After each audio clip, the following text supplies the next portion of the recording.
ऐसे 720 का नाम क्या है, auditors responsibilities relating to other information, ठीक है। तो स्कोप क्या है इसका, ऐसे 720 deals with the auditors responsibility relating to other information whether financial or non-financial information included in an entity's annual report. So 720 is written in the context of an audit of financial statement by an independent auditor, ठीक है। Accordingly, the objectives of the auditor in this essay are to be understood in the context of overall objectives of the auditor as stated in essay 200, ठीक है, उया कासा के अंदर। Auditor's opinion on the financial statement does not cover the other information, nor does this essay require the auditor to obtain audit evidence beyond that required to form an opinion on the financial statement, ठीक है। वैसे 720 requires the auditor to read and consider the other information because other information that is materially inconsistent with the financial statement or the auditor's knowledge obtained in the audit may indicate that there is a material misstatement of the financial statement or that a material misstatement of the other information exists, either which may undermine the credibility of the financial statement. क्या करेगा इसमें, read and consider करेगा। Read and consider के बारे में आगे detail में आएगा, वो तभी पढ़ेंगे, ठीक है। फिर the auditor responsibility relating to other information other than applicable reporting responsibilities apply regardless of whether the other information is obtained by the auditor prior to और after the date of the auditor report. क्या करें, auditor responsibility की, because obviously ना, देखो ये इसलिए लिखा है बिकॉज लिस्टेड एंटिटी के केस में सब कुछ पहले आ जाएगा, ठीक है। वो टाइमली चलती है, उनको सेबी की रिपोर्टिंग के डर होता है, ठीक है। अनलिस्टेड केस में कहते हैं सब कुछ थोड़ा आराम आराम से आता है, कोई टेंशन नहीं है। ऑडिटर रिस्पॉन्सिबिलिटी इसलिए कहते हैं कि अप्लाई होंगी रिगार्डलेस, चाहे आपको ऑडिटर की रिपोर्ट से पहले मिलती है इन्फॉर्मेशन, चाहे बाद में मिलती है, आपको रिस्पॉन्सिबिलिटी है ऐसे 720 के अकॉर्डिंग। फिर auditor responsibility under this essay do not constitute and, मतलब एश्योरेंस नहीं देता ऑडिटर, एश्योरेंस एंगेजमेंट नहीं है और अदर इन्फॉर्मेशन और इम्पोज एन ऑब्लिगेशन, मतलब ऑडिटर के ऊपर ऐसा नहीं कि इंश्योरेंस देनी है और अदर इन्फॉर्मेशन सही है कि नहीं है, नहीं ऐसा नहीं है ना, तो ऑब्लिगेशन डालते हैं टू ऑब्टेन एश्योरेंस, ठीक है। फिर लॉ रेगुलेशन में impose additional obligation on the auditor in relation to other information that are beyond the scope of this. Obviously ये लॉ रेगुलेशन तो भाई बाप है ना, ये अगर आईसीएआई ने जो एसएस बनाए हैं इससे ज़्यादा कुछ लॉ रेगुलेशन ने बोल दिया तो वैसा करो आप, ठीक है, वो करना पड़ेगा आपको। ऑब्जेक्टिव्स क्या है ऑडिटर के इस एसे के अंदर, ऑब्जेक्टिव्स है having read the other information, तो क्या करेगा इसमें, objectives are to consider whether there is a material inconsistency between OI and FS. OI मतलब अदर इन्फॉर्मेशन एंड एफएस हो गया फाइनेंशियल स्टेटमेंट, ठीक है। ओआई मतलब वही एनुअल रिपोर्ट के अंदर जो भी इतना कुछ डाला होता है कि उन्होंने अब ज्ञान उसके अंदर, एंड फाइनेंशियल्स के अंदर जो भी ज्ञान है उसके अंदर कोई मटेरियल इनकन्सिस्टेंसी तो नहीं है। सेकंड पॉइंट है ऑब्जेक्टिव का, to consider whether there is material inconsistency between the OI and AK. AK से क्या हुआ, auditor's knowledge obtained in the audit, and OI तो हमें पता ही है अदर इन्फॉर्मेशन, तो इसके बीच में मतलब ऑडिटर को जो ज्ञान मिला ऑडिट करते करते प्लस जो अदर इन्फॉर्मेशन के अंदर ज्ञान दे रखा है, इसमें मटेरियल इनकन्सिस्टेंसी तो नहीं है। तो देखो second C point, or to respond appropriately when the auditor identifies that such material inconsistency appear to exist and when the auditor otherwise becomes aware that the other information appears to be materially misstated, ठीक है। auditor becomes aware, ठीक है, that other information appears to be materially misstated and to report, मतलब एक तरह से जब उसको लगता है कि मटेरियल मिस्टेटेड है तो एक तरह से रिस्पॉन्ड करेगा प्रॉपरेटली जब उसको आइडेंटिफाई हो जाता है मटेरियल इनकन्सिस्टेंसी है या मतलब अदर इन्फॉर्मेशन मटेरियली मिस्टेटेड है, ठीक है। उसके बाद क्या है हमारा, to report in accordance with this SA, ठीक है।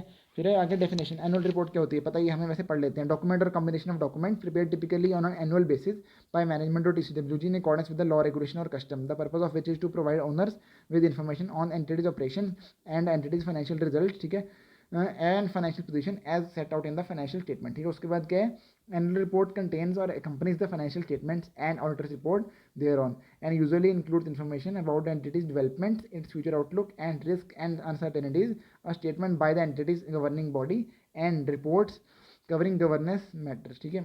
फिर है misstatement of the other information, misstatement of the other information can exist when the other information is incorrectly stated or otherwise misleading, ठीक है। misstatement कब होती है, जब या तो misleading होती है वो या तो incorrectly होती है, ठीक है, including because it omits or obscures information necessary for a proper understanding of a matter disclosed in the other information, ठीक है। उसके बाद क्या है, अदर इन्फॉर्मेशन का मीनिंग क्या है, फाइनेंशियल और non financial information other than the financial statement and auditor's report thereon included in an entity's annual report, ठीक है। उसके बाद क्या है, ऑब्टेनिंग अदर इन्फॉर्मेशन, ऑडिटर क्या करेगा, ऑडिटर को ऑब्टेन करनी है, कैसे करेगा, पहले तो देखेगा कौन से डॉक्यूमेंट्स में एनुअल रिपोर्ट एंड क्या प्लान है एंटिटी का उनको इशू करने का, determine through discussion with management which documents comprise the annual report and entities planned manner and timing of the issuance of such document, ठीक है।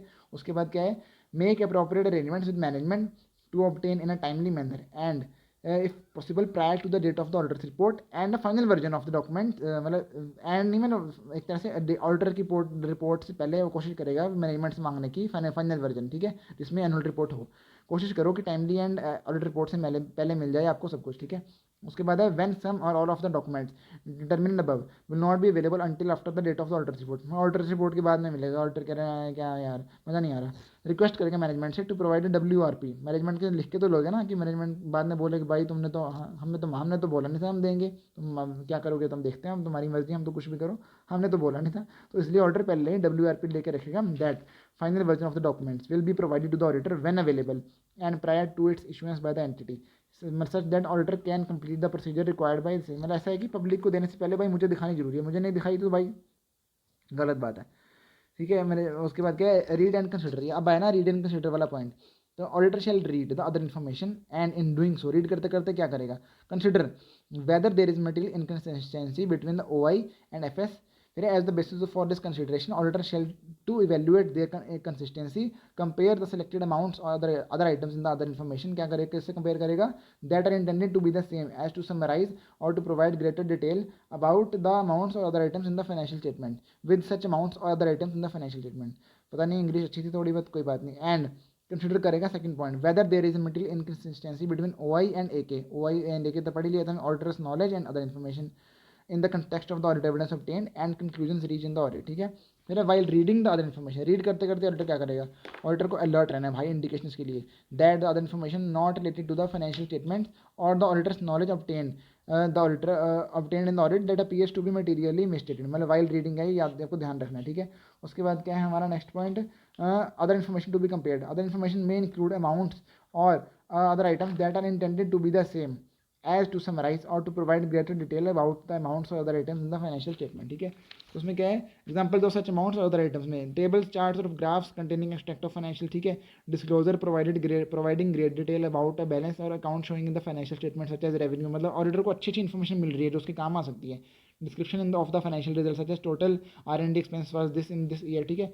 तो ऑडिटर ये सब ध्यान में रखेगा। तो हमने क्या पढ़ा अभी कि अदर इन्फॉर्मेशन को कंपेयर किया हमने किससे, फाइनेंशियल्स के साथ एक तरह से, ठीक है।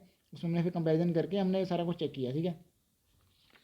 उसके बाद ऑडिटर से responsibility when a material inconsistency appears to exist, ठीक है। तो ऑडिटर देखेगा कि उसको ऑडिटर को लगता है भाई material inconsistency appears to exist है और उसको लगता है कि other information appears to be materially misstated. तो ऑडिटर क्या करेगा, if the auditor identifies that material inconsistency appears to exist, उसको लग रहा है अभी कोई ऐसा क्या उसका, ठीक है, और becomes aware that other information, मतलब उसको ये भी लग रहा है कि मटेरियली मिस्टेक भी हो सकती है। ऑडिटर क्या करेगा, discuss the matter with management and if necessary to perform other audit procedure to conclude. क्यों करेगा अदर प्रोसीजर, पहले तो डिस्कस करेगा फिर अदर प्रोसीजर भी लगाएगा और उसको जरूरत लग रहा है तो क्या करने के लिए, to conclude whether material misstatement of the other information exist. Second, material misstatement of the financial statement exist, ठीक है। Third, auditor understanding of the entity and its environment need to be updated. Auditor ये conclude करने के लिए 3 point को कि other information material मिस्टेटेड तो नहीं है, या फाइनेंशियल स्टेटमेंट मटेरियल मिस्टेटेड तो नहीं है, या ऑडिटर की अंडरस्टैंडिंग है वो अपडेट करने की जरूरत तो नहीं है एंटिटी और एंटिटी के एनवायरमेंट के बारे में। ये चीज़ों को कंक्लूड करने के लिए अदर प्रोसीजर लगाएगा, डिस्कस करने के बाद भी अगर जरूरत पड़ती है। फिर second point, when the auditor concludes that a material misstatement of the other information exist. Auditor ने कंक्लूड कर लिया भाई, सब कुछ करके उसे कंक्लूड कर लिया फाइनली कि हाँ अदर इन्फॉर्मेशन में एक तरह से मतलब मटेरियल मिसस्टेटमेंट एग्जिस्ट करती है। जो हमने पहला पॉइंट पढ़ा ना डिस्कस में, क्या डिस्कशन परफॉर्म में क्या करेंगे, परफॉर्म में कंक्लूड करने के लिए हमने जो पढ़ा पहला पॉइंट, उसके अंदर ये आ गया कि एग्जिस्ट करती है। पता चल गया ऑडिटर को, खुश हो गया ऑडिटर कि भाई हाँ हाँ मैं कुछ मिल गया, मसाला मिल गया।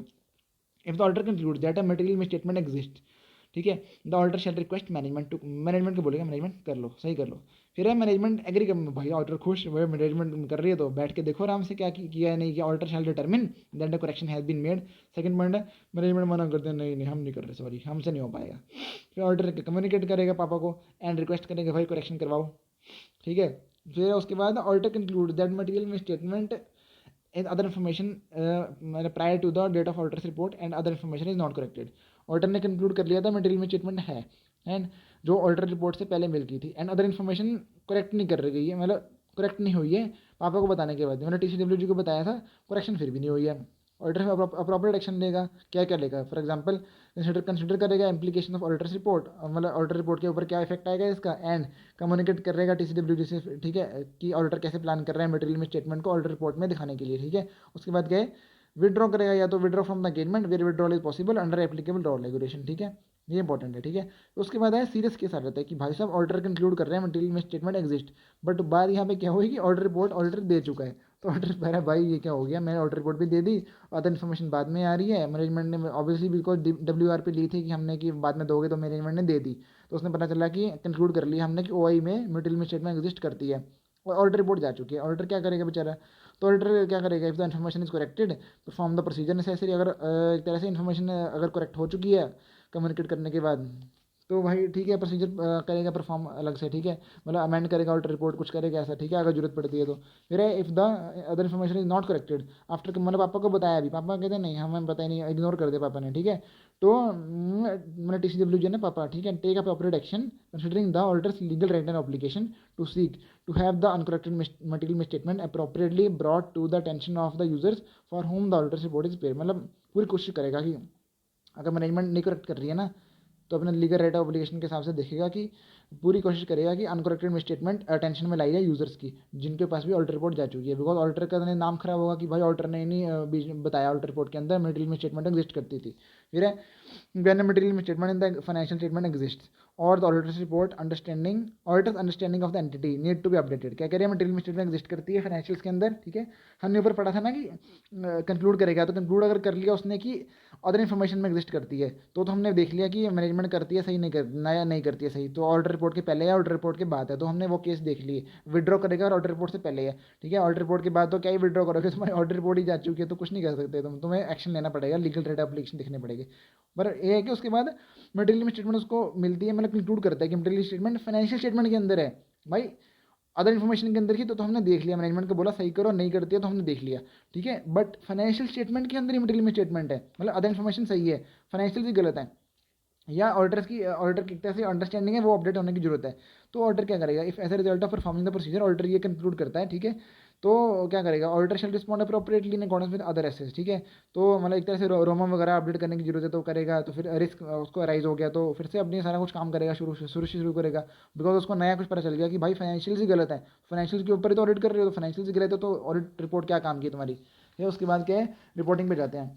फिर रिपोर्टिंग में क्या है, auditors report shall include separate section with the heading other information और अदर अप्रोप्रिएट हेडिंग, ठीक है, व्हेन कैसे होगा, when at the auditors report when at the date of the auditor's report for an audit of financial statement of listed entity auditor has obtained or expects to obtain the other information, or for an audit of financial statement of unlisted corporate entity auditor has obtained some or all of the other information, मतलब एक तरह से auditor या तो expect to obtain है या obtain कर लेता है लिस्टेड एंटिटी केस में, ठीक है। उसके बाद क्या है, when the auditor's report is required to include an other information section it shall include, क्या क्या होएगा वही सेक्शन, मतलब अदर इन्फॉर्मेशन सेक्शन के अंदर क्या क्या आएगा, स्टेटमेंट दैट मैनेजमेंट रिस्पॉन्सिबल, ठीक है, second identification of other information if any obtained by auditor prior to date of auditor report, ठीक है, मतलब ऑडिटर रिपोर्ट अगर ऑर्डर दे रहा है, मतलब उसके अंदर अदर इन्फॉर्मेशन पहले डाल रहा है, मतलब उसको इन्फॉर्मेशन मिल चुकी है, ठीक है, तभी तो उन्होंने लिखा ना if any obtained by auditor prior to date of auditor report, and for an audit of financial statement of listed entity other information if any expected to be obtain after the date of the auditors report, ठीक है, मतलब ये बताया कि अगर listed entity के case में अगर बाद में इन्फॉर्मेशन मिलेगी तो उसको भी ऑर्डर बता देगा पहले से कि अदर इन्फॉर्मेशन मुझे अभी मिली नहीं है, ऑर्डर रिपोर्ट के बाद मिलेगी तो तब मैं देख लूँगा उसका इफेक्ट, ठीक है। फिर उसके बाद स्टेटमेंट ऑर्डर से opinion does not cover the other information and, मतलब ओपिनियन नहीं हम दे रहे इसके ऊपर, हम सिर्फ चेक कर रहे हैं उसको, ठीक है, and accordingly the auditor does not express और will not express audit opinion और any form of assurance conclusion दे रहा हूँ, ठीक है, ना तो ओपिनियन दे रहा है ना वो एश्योरेंस का कंक्लूजन दे रहा है, ठीक है। फिर description of the auditor responsibility relating to reading considering and reporting और other information as required by this SA, ठीक है। उसके बाद other information has been obtained when, मतलब एक तरह से बोल रहे हैं ना, other information has been obtained prior to, मतलब पहले मिल गई ऑडिटर, खुशी की बात है, either statement that auditor has nothing to report, मतलब ऑब्वियसली अगर सब कुछ सही है तो क्या रिपोर्ट करेगा। फिर उसके बाद if the auditor has concluded and there is uncorrected material misstatement of the other information, a statement that describes the uncorrected material misstatement of the other information, ठीक है। फिर when the auditor can express the qualified or adverse opinion in the accordance with 705 auditor shall consider the implication of the matter giving rise to the modification of the opinion for the statement required in the above para, ठीक है। हमने पढ़ लिया कि अगर उसको पहले मिल गई तो स्टेटमेंट देगा कि कोई रिपोर्ट करने की जरूरत नहीं है अगर ऐसा कुछ है तो, और अगर ऑडिटर कंक्लूड करता है that uncorrected misstatement other information में है, ठीक है, statement that describes uncorrected miss statement, मतलब स्टेटमेंट देगा कि जिसमें डिस्क्राइब कर देगा कि अनकरेक्टेड मटेरियल मिस स्टेटमेंट है, अनकरेक्टेड होगी ना, अगर मैनेजमेंट सही करने के लिए मान रही है तो अनकरेक्टेड ही होगी, वो तो बता देगा। ठीक है, रिपोर्टिंग फिर है reporting prescribed by law regulation, if the auditor is required by law regulation to refer to the other information in the auditors report using a specific layout और वर्डिंग। ठीक है, तो क्या करेगा auditor, auditor's report shall refer to standards on auditing only if, यहाँ पे भी ऐसे की बात है कि अगर हमने वहाँ पढ़ा था कि पहले भी पढ़ा था हमने, ऐसे 700 में पढ़ा था शायद, ऐसे का कब रेफर करना है नहीं करना, only if auditor's report include at a minimum identification of the other information, मतलब ऑडिटर रिपोर्ट के अंदर अदर इन्फॉर्मेशन की आइडेंटिफिकेशन कर रखी है obtained by the auditor prior to the date of the auditors report. ठीक है, और description of the auditors responsibility with respect to the other information ये बता रखा है। फिर यह explicit statement addressing the outcome of the auditor's work for this purpose, और इसके बारे में स्टेटमेंट भी जाएगी। तो ये थोड़ा यूनिक पैरा है, इसको याद करना पड़ेगा, मतलब पढ़ना पड़ेगा। ठीक है, तो ये इंपॉर्टेंट पॉइंट लग रहे हैं। उसके बाद है documentation and in addressing the requirements of से 230 it applies to this SA, the auditor shall include in the audit documentation of the procedure performed under this essay and final version of the other information on which the auditor has performed the work required under this essay। ठीक है, documentation होगी। उसके बाद example दिए इन्होंने जो थोड़ा रट्टे वाला है, एग्जांपल्स ऑफ अमाउंट्स और other items that may be include in the other information. ये एक तरह से रट्टे वाला दो टॉपिक है बस लास्ट, इसके पहले जो था वो सारा कंसेप्चुअल था, अब रट्टे वाला टॉपिक ही है। चलो गाइस फटाफट खत्म करते हैं इस ऐसे को, एग्जांपल्स पढ़ते हैं, ये वाली जो रट्टा वाली हैं, तो उसमें पहले तो एग्जांपल्स है अमाउंट्स क्या क्या मैनेजमेंट डाल सकते, तो एक तरह से ना ये क्वेश्चन पूरा टॉपिक ही मैनेजमेंट के पॉइंट ऑफ व्यू से जो भी पढ़ रहे हैं रट्टे वाला, क्यों मैनेजमेंट ऑडिट रिपोर्ट के एनुअल रिपोर्ट के अंदर क्या क्या डाल सकती है। पहले तो अमाउंट्स के बारे में, अमाउंट्स में क्या क्या डाल, इसकी शॉर्ट फॉर्म बनाई हुई है CFM stop loss, CFM stop loss. तो सी से क्या हुआ, सी से हुआ हमारा कैपिटल एक्सपेंडिचर बाय सेगमेंट और डिवीजन, ये बता सकती है। ठीक है, फिर एफ से क्या हुआ, फाइनेंशियल मेजर्स और रेशोज, और लाइक कैपिटल रेशियो, मतलब कैपिटल रेशियो नहीं, current ratio, gross profit ratio, ROE ICR and debt equity ratio. ठीक है, उसके बाद है CFA, एफ से है फाइनेंशियल मेजर्स और रेशियोज, ये अपन पढ़ लिया सॉरी। ए से हमारा अमाउंट्स इन्वॉल्व इन गारंटीज और कॉन्ट्रेक्चुअल ऑब्लिगेशंस और लीगल और इन्वायरमेंटल क्लेम्स। ठीक है, फिर एस से स्पेशल आइटम्स लाइक ADLP क्या हुआ, हाँ like asset disposition, litigation provisions, AI से हुआ एसेट इम्पेयरमेंट, फिर TA से टैक्स एडजस्टमेंट, फिर इन्वायरमेंटल रेमिडेशन प्रोविजंस, फिर रीस्ट्रक्चरिंग एंड रीऑर्गेनाइजेशन एक्सपेंसेस, मतलब स्पेशल आइटम्स होगी ना ये, इसलिए इनके नाम थोड़े टेक्निकल हैं, ये याद रख सकते हैं बिकॉज ऑब्वियसली अगर नहीं लिखा तो नंबर नहीं मिलेंगे। ठीक है, तो CFA में स्टॉप लॉस एस से LSL, एस से हमने पढ़ लिया, एल से liquidity and capital resource information, like कैसे क्या क्या होगा एल सी इसमें, for example cash and cash equivalents and marketable securities, फिर dividend, debt and capital lease and minority interest obligation. ठीक है, उसके बाद क्या हमारा ये हो गया CFA में स्टॉप लॉस, अमाउंट्स की एग्जांपल होगी। फिर अदर आइटम्स, इसमें शॉर्ट फॉर्म बनाएंगे, CA ने EM पैरा डाला, सी से क्या हुआ, description of changes in legal regulatory requirements जिनका या तो मटेरियल इंपैक्ट है या मटेरियल इंपैक्ट होगा। ठीक है, तो ये होगा हमारा सी से। ठीक है, उसके बाद है ए से आर्टिकुलेशन ऑफ एंटिटीज पॉलिसीज और अप्रोच टू मैनेज कॉमोडिटी और फॉरेक्स और इंटरेस्ट रेट रिस्क। ठीक है, तो ये ए से होगा। ठीक है, सी ए यूएम पैरा। ई से हो गया explanation of critical accounting estimates and assumption. ठीक है, फिर ओ से हो गया description of nature of balance sheet arrangement. फिर उसके बाद है लास्ट एम से description of trends in market prices of की कमोडिटीज और रॉ मटेरियल। ठीक है, ये हो गया हमारा क्वेश्चन पूरे का पूरा खत्म, इतना सही था बस। इसको हमने बस अपने शॉर्ट फॉर्म की मतलब पॉइंट ऑफ व्यू से लिख लिया पॉइंट्स को, तो फटाफट याद रहेगा। CFA में स्टॉप लॉस एंड CA ने EOM पैरा डाला, CA ने EOM डाला। ठीक है, उसके बाद होगा ये हमारा पूरा ऐसे 720 भी खत्म। ओके गाइज, ये हो गया हमारे ऐसे 700 सीरीज के साथ फिनिश।